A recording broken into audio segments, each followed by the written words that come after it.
সমুদ্রের কোরাল গ্রাসে অস্তিত্ব সংকটে কপিলমণি মন্দির রক্ষার ময়দানে সাংসদ বাপি হালদার।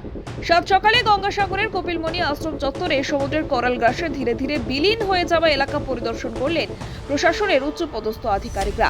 সামনে গঙ্গাসাগর মেলা, আর তার আগেই সমুদ্রের গ্রাস থেকে ঐতিহ্যবাহী কপিলমণি মন্দিরকে রক্ষা করা এখন প্রশাসনের কাছেই বড় চ্যালেঞ্জ।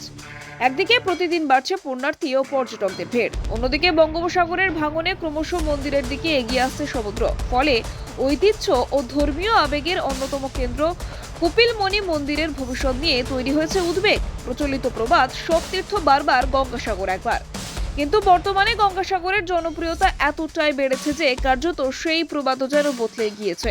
সব তীর্থ একবার, গঙ্গাসাগর বারবার। সারা বছর ভারতবর্ষের বিভিন্ন প্রান্তের পাশাপাশি বিদেশ থেকেও বহু মানুষ কপিলমণি দর্শনে গঙ্গাসাগরে আসছে, আর সেই ঐতিহাসিক কপিলমণির মন্দিরকে এখন বাঁচানো বড় কঠিন লড়াই। স্থানীয় সূত্রে জানা যায়, কয়েক বছর আগে বর্তমান মন্দিরের অবস্থান থেকে কয়েক কিলোমিটার দূরে কপিলমণির মন্দির ছিল। বর্তমানে যে কপিলমণির মন্দির রয়েছে সেটিও সমুদ্র থেকে মাত্র কয়েকশো ফুট দূরে। ফলে আগামী দিনে সমুদ্রের গ্রাস থেকে মন্দিরকে কতটা সুরক্ষিত রাখা সম্ভব হবে তা নিয়ে প্রশ্ন উঠেছে।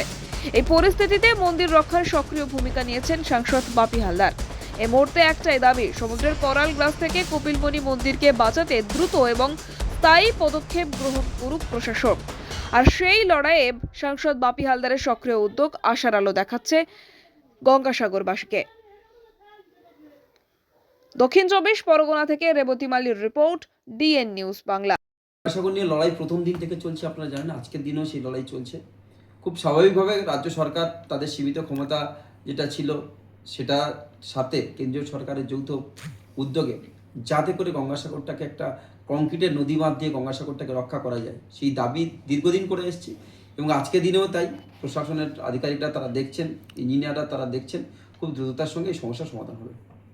নদী ভেঙে চলে এসেছে, অনেক দূরে নদী ছিল, এখন তো ভেঙে চলে এসেছে, সামনে চলে গেছে। আমরা কিভাবে থাকবো এত লোকজন এখানে? এইভাবে পরিস্থিতিতে আমরা আছি, খুব সাবধানে।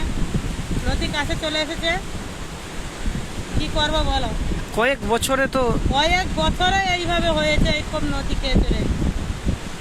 আপনাদের তো জন্ম এখানে, আমাদের জন্ম এখানে, এইভাবে দেখছি নদী খেয়ে চলে এসেছে। প্রত্যেক বছর কি দুর্যোগ এলে? প্রত্যেক বছর যদি এইভাবে আসে, আমরা কিভাবে থাকবো বলো? এইভাবে গাং